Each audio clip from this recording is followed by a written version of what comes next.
மண்டியிடாத மானத்தோடு வாஞ்சையான உள்ளத்தோடு வீறு கொண்ட வேங்கையாக சீரும் சிறுத்தையாக அடங்க மறுக்கும் அடலேறுவாக அன்பின் உருவமாக வாழ்ந்து இன்னமும் வாழ்ந்து கொண்டிருக்கும் கேப்டனின் 100வது படத்தில் நான் அறிமுகப்படுத்தப்பட்டேன்.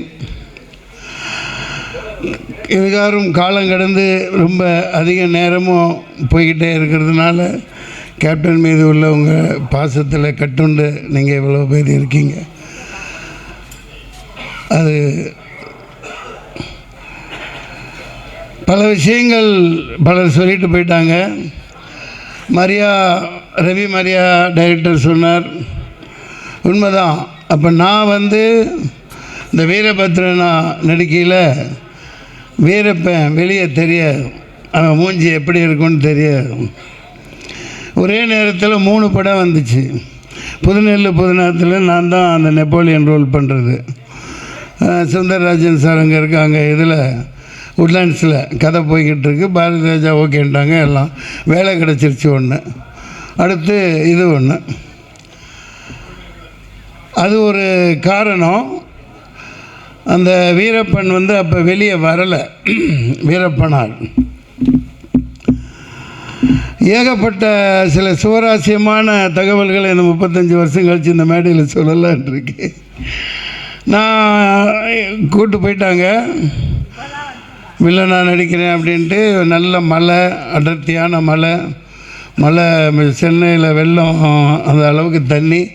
சாலக்குடி ட்ரெயினில் போகிறோம், ட்ரெயின்லேயும் இதுலேயும் மாறி மாறி அங்கே போனால் மேலே ஒரு 20 கிலோமீட்டருக்கு மேலே ராவுத்தர் பாதை போட்டு ப்ரொடக்ஷன், அது வெளியே போகாது, ஜீப் மட்டும்தான் போகும். காரை விட்டு இறக்கிட்டாங்க, ஜீப்பில் ஏறிட்டாங்க.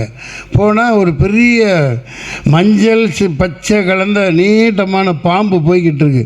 ஐயோ பாம்புங்கிறேன், டக்குன்னு பார்த்து சார் வாயை முத்திட்டாப்புல அசிஸ்டன்ட் டைரக்டர். ஐயோ ஹீரோயினி ஓடி போயிரியா, நீ சத்தம் போடாத, பேசாமல் வா. அந்த மாதிரி ரொம்ப ரிஸ்கான இடங்கள். அதுவும் இந்த ஒரு கதாநாயகி அப்போ போயிட்டாங்கன்னாங்க. இந்த ரம்யா கிருஷ்ணன் பாத்திரத்தில் நடிக்க இருந்தவங்க இப்போ மாதரசி சரண்யா மேடம், சரண்யா நடிச்சிட்ருக்காங்க இல்லையா, அவங்க தான் நடிக்க இருந்தது. வந்தாங்களாம், பார்த்தாங்களாம் இந்த மாதிரி பாம்பு யானை இதெல்லாம் பார்த்துட்டு மலை மேலே ஏற முடியாதுன்ட்டு அப்படியே போயிட்டாங்க. அந்த மாதிரி சில ஏகப்பட்ட அனுபவங்கள் அதில். அப்புறம் அந்த நாட்கள் மறக்கவே முடியாது இன்னமும். அப்படி ஒரு மனோரம்யமான நாட்களாக இருந்தது, மறக்க முடியாத காலகட்டம். எப்படின்னா, அது 60 குதிரைகள், 1000 ஜூனியர் ஆர்டிஸ்ட்டு, அங்கே லோக்கல் ஆளுகள்லாம் வச்சுக்கிட்டு பெரிய அளவுக்கு எடுத்துகிட்டு இருப்பாங்க. நான் காலையில் ஒரு நாள் எப்போவுமே நேரத்தில் எழுந்திரிச்சு நான் என்னை பிக்கப் பண்ண வந்த வண்டிக்கு முன்னாடியே காப்பி கொண்டு வந்த வண்டியில் ஏறி நான் முன்னாடி போயிட்டேன். அது விபத்துக்குள்ளாகி மோகன் ஒரு தொழில்நுட்ப கலைஞர் இருந்தார், மிகப்பெரிய. அப்போலாம் ரொம்ப ஃபீல் பண்ணி உடனே ராவுத்தர் இங்கேருந்து சொல்லிட்டாரு, கிளம்பி வாங்க எல்லாமே. இராணுவம் ஒரு போர் படை எப்படி திரும்பி வந்துடும், போருக்கு போன படைகள் திரும்பின மாதிரி எல்லாம் திரும்பி வந்துட்டாங்க. என்னடா இது வில்லண்டாங்க, 4 நாளில் நம்மளை திருப்பி கூப்பிட்டாங்களே, எல்லாம் திரும்பி வந்துட்டோம். பயங்கரமான சோதனைகள். அதுக்கப்புறம் போகிறோம், மறுபடியும் எடுக்கிறோம். அப்புறம் இங்கே சுந்தரராஜன் சார், அவர் பயணித்த ஒரு வண்டி எல்லாம் அப்போ டீமாக இருந்தாங்க இவங்கெல்லாம். அது விபத்துக்குள்ளாகி வாகன ஓட்டுநரும் இதை இறக்குறாங்க. அப்புறம் ஏதோ பண்ணி மிகப்பெரிய போராட்டங்களுக்கு அப்புறம் மறுபடியும் போய் அங்கே எடுத்தாங்க. சாதாரணமாக கஷ்டப்படலை. டைரக்டர் எப்படின்னா, அவர் பாம்பு மாதிரி தான், எங்கே போவார், எவ்வளோ தூரம் போவார், போய்கிட்டே இருப்பார். 10 கிலோமீட்டர் 5 கிலோமீட்டர் சரி அந்த லொக்கேஷன் பார்க்க நடந்து போய்கிட்டே இருப்பார். அப்படி ஒரு அந்த இதெல்லாம் கண்டுபிடிச்சி அப்புறம் அதெல்லாம் மறக்க முடியாது. நான் ரொம்ப என்ஜாய் பண்ணிகிட்ருப்பேன். அவங்க தானே கஷ்டப்படுறாங்க. காலையில் லென்ஸை மாட்டி விட்டுருவாங்க, கான்டாக்ட் லென்ஸு. 5 மணிக்கு வந்து இந்த சௌத்ராஜன் இப்போ மாலை போட்டேன்னு எங்கே, அது பெரிய காமெடி பாருங்க. அப்போ எனக்கு ஒன்றும் தெரியாது இல்லையா, அதிகமாக ஆக்டிங் கோர்ஸ் பண்ணிட்டு வந்தாலும் இந்த ஸ்ப்ரே எல்லாம் இது பண்ணிவிட்டு ஏதோ பண்ணுவார் சீரியஸாகவே. அவங்க ஸ்ப்ரேக்கு அப்படி ஓ இது அப்படி தான் பண்ணும் போல். கேப்டனெல்லாம் என்னை பிடிச்சி முடியெல்லாம் வெட்டி விடுவார். பெருசாக வச்சுட்டு சுற்றணுன்னா நில்லுட அசிங்கமாக தெரியணுன்னே அப்படின்ட்டு அப்புறம் பான் கேக்கெல்லாம் போட்டு ஸ்டிக்கெல்லாம் போட்டு அதெல்லாம் எனக்கு கிடைக்க முடியாத கிடைக்க இயலாத பாக்கியங்கள். அந்த மலை காட்டுக்குள்ளே எப்படி இருந்தாலும் நான் சாயந்தரம் அங்கே இங்கே, ஆனால் இந்த செவரேறி குதித்து இந்த விஜயீஸ்வரனை கூப்பிட்டு போயிடுவான். இந்த அங்கே நல்லா அது என்ன அந்த பீஃபு சுக்காவெல்லாம் பயங்கரமாக இருக்கும். அப்புறம் அந்த கப்பா கிழங்கு அதெல்லாம் பயங்கரமாக இருக்கும். கேப்டன் அவன் காலையில் போயிட்டுருக்குது அவனை விட்றாதீங்கன்னா நாங்கள் எங்கே இருக்க 11 மணிக்கு தான் திரும்பி வர்றது. விஜயீஸ்வரன் எங்கே நான் எங்கே போயிட்டார் அவர்? விஜயீஸ்வரன் கூடவே இருப்பார், பயங்கரமான மெய்காப்பாளன். அதெல்லாம் மறக்க முடியாத தருணங்கள். காலையில் சரத்குமார் போட்டிக்கு வந்துடுவார். அவர் பயங்கரமான மிஸ்டர் இந்தியாவில் மிஸ்டர் மெட்ராஸ்ன்னு நினைக்கிறேன். தண்டால் எடுக்க நீ நைட்டு போனால் இந்த மாதிரி நல்லா கிழங்குகளும் சாப்பிட்டு வந்தான்னு தெரிஞ்சவுடனே காலையில் அங்கே போட்டி நடக்கும் எக்ஸசைஸ் பண்ணையில். தண்டால் அவர் அனாயசமாக 100 எடுத்துருவார், என்னால் எடுக்க முடியாது. அந்த மாதிரிலாம் மறக்க முடியாத நினைவுகள். அதை விட பெரிய கொடுமை என்னென்னா, நம்ம துணை நடிகர்கள்லாம் பரவாயில்ல, அவர் டைரக்டர் சார் காலையில் லென்ஸை போட்டு விட்டு என்னென்னமோ சீன் எடுத்துக்கிட்டு இருப்பார். கடைசி 5 மணி ஆகும். எப்படா சூரியன் செட்டில் ஆகும் கையில் தான் டைலாக் வரும். 18 பக்கம் 20 பக்கம் டைலாக்கு. என்னடானா டைலாக் வரல, டைலாக் வரல. இவர் அண்ணன் லியாகத் அலி கான் சார் ஃப்ளைட்டில் அனுப்பிச்சி விடுவார். ஃப்ளைட்டில் கோயம்புத்தூருக்கு வந்து அங்கேருந்து அம்பாசிடர் காரில் பாலக்காடு வழியாக அங்கே சாலக்குடிக்கு டைலாக் வரும். அவன் கிடக்கிறான் இப்போ அந்த ரேஞ்சுக்கு அவன் சொல்ல மாட்டார்.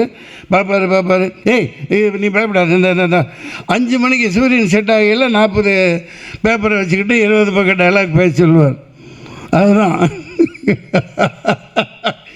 பிரபாகரா உன் பொண்டாட்டியும் பிள்ளையும். அந்த டைலாக் தெரியும், அது ட்ரெய்லரில் வரல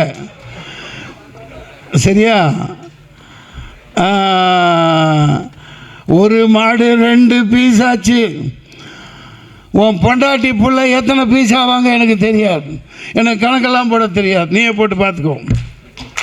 இந்த மாதிரி நிறையா என்ன சுழுக்கெடுத்தவர் இவர் தான். அங்கே நான் சொல்லிக்கிட்டு இருக்கையில் ஒன்று விட்டுட்டேன். அங்கே வந்து 1000 ஜூனியர் ஆர்டிஸ்ட்க்கு மேலே வரவழைப்பார் இல்லையா. இங்கே என்ன சின்சியராக நடித்து கொடுத்துட்டு லைனில் நின்று ட்ரெஸ்ஸை கழட்டி கொடுத்துட்டு போயிடுவாங்க. அங்கே அந்த 5 மணி ஆனால் போதும், ஏங்க இவனே நட 5 மணி ஆகி நாங்கள் போய்க்கணும் அப்படின்ட்டு அவன் தொப்பியும் கழட்டாமல் சட்டியை போட்டு மேலே அந்த போட்டிருந்த ட்ரெஸ்ஸோட அப்படியே எல்லாம் போட்டு போயிட்டாங்க. அது 4 நாள் 5 நாள் ராதாகிருஷ்ணன் மாதவன் எல்லாம் தேடி போய் அக்கம் பக்கம் ஊர்லாம் அங்கே இங்கே போய் அவன் சம்பளம் கொடுத்தானே கொடுக்காட்டி அந்த ட்ரெஸ்ஸு இருக்குல்ல 5 மணிக்கு மேலே. இவர் 6 மணிக்கு தான் அவங்கள கூப்பிட்றாரு ஷாட்டுக்கு. எவ்வளோ நாள் வெயிட் பண்ணுவாங்க அவங்களும். அது பாட்டு கட்டிட்டு போயிட்டாங்க. அதுவும் ஒரு கூத்து ஒரு பக்கம் நடந்துக்கிட்டே இருக்குது. அப்புறம் கடைசி கிளைமாக்ஸ் மறக்கவே முடியாது. ஆமாம், அப்போ தான் அர்த்தராத்திரியில் 2 மணிக்கு பிறந்தவர். 7வது நாள் இங்கே சாரதா ஸ்டுடியோவில் செட்டு போட்டு எடுக்கிறாங்க. என்னால் போய் அப்போ தான் இறுதி நாள் அன்னைக்குன்னு நினைக்கிறேன் தம்பி பிரபாகரன் பிறக்குது. அதை சரியாக சென்டிமெண்ட்டாக அங்கே படத்தில் ரம்யா கிருஷ்ணன் குழந்தை பிறக்கும், இங்கே தம்பி பிரபாகரன் பிறந்துச்சு, அப்படி காமிச்சிருப்பாங்க. அதெல்லாம் மறக்க முடியாது. அது 7 நாள் ஃபைட்டில் என்ன அவர் துவைச்சதோடு நான் அவரை துவைச்சி எடுத்துட்டேன். ஐ மீன் அதாவது அந்த அளவுக்கு ஒரு கோஆப்ரேட் பண்ணி ஒரு புது நடிகன்னு எனக்கு சொல்லி கொடுத்து சூப்பர் சூப்பராயனை வச்சு ஏகப்பட்ட ட்ரைனிங் கொடுத்து எடுத்தாலும் கூட கேப்டனுக்கு அப்பப்போ அந்த கையெல்லாம் இறங்கிடும் தொடர்ந்து ஃபைட் பண்ணி. இந்த இடத்துல அதெல்லாம் சொல்லணும். அது மற்ற நடிகர்கள்லாம் இப்போ தான் இந்த கேரவன் கலாச்சாரம் செல்ஃபோன் அப்போல்லாம் அது ஒன்றும் கிடையாது. ஏவிஎம்சி தியேட்டராக இருக்கட்டும், அதுக்கப்புறம் நடித்த படங்களாக இருக்கட்டும், செட்டை விட்டு வெளியவே போக மாட்டார் மனுஷன். ஃபைட்டர்ஸ் கூட பேசிக்கிட்டே இருப்பார். ஜல்ல விளையாட விட்டுட்டு கிண்டல் பண்ணிக்கிட்டு அவர் குடும்ப இது மாதிரி விளையாண்டுக்கிட்டு செட்டை விட்டு அந்த லஞ்சை சாப்பிட போகிறதுக்கு போனதான். அதுக்கப்புறம் அப்போல்லாம் நான் தப்பாடிக்கு அப்பப்போ 10 தடவை வெளியே போயிடுவோம் வந்துடுவோம். அவருக்கு அந்த பழக்கமே கிடையாது. குடும்ப நண்பர்களாக அந்த ஃபைட்டர்ஸ் கூட எல்லாத்து கூட சேர்ந்து பண்ணவும் தான் அவர் சண்டை காட்சி இது வரைக்கும் அவர் அளவுக்கு யாரும் முன்னுதாரணம் இல்லை. ஒரே ஒரு எம்ஜிஆர், ஒரு சிவாஜி, அடுத்து கேப்டன். அது அடிக்கிறதுக்கு நடிகர்கள் யாருமே இனி தென்னிந்தியாவில் எனக்கு கண்ணுக்கு தூரம் தெரிஞ்ச வரைக்கும் யாரும் இல்லை. அந்தளவு ஒரு அற்புதமான மனிதராக இன்னும் நம்மள்கிட்ட வாழ்ந்துக்கிட்டு இருக்கார், வாழ்வார். ஆமாம், இன்னும் நிறைய விஷயங்கள் விட்டுட்டேன், சொல்ல முடியாத விஷயங்கள்லாம் இருக்குது. கேப்டன் பிரபாகரன் மீண்டும் இவர் இயக்குனர் மிகப்பெரிய அளவில் ஆர்கே செல்வனியம் அவர்கள் இயக்கணும்.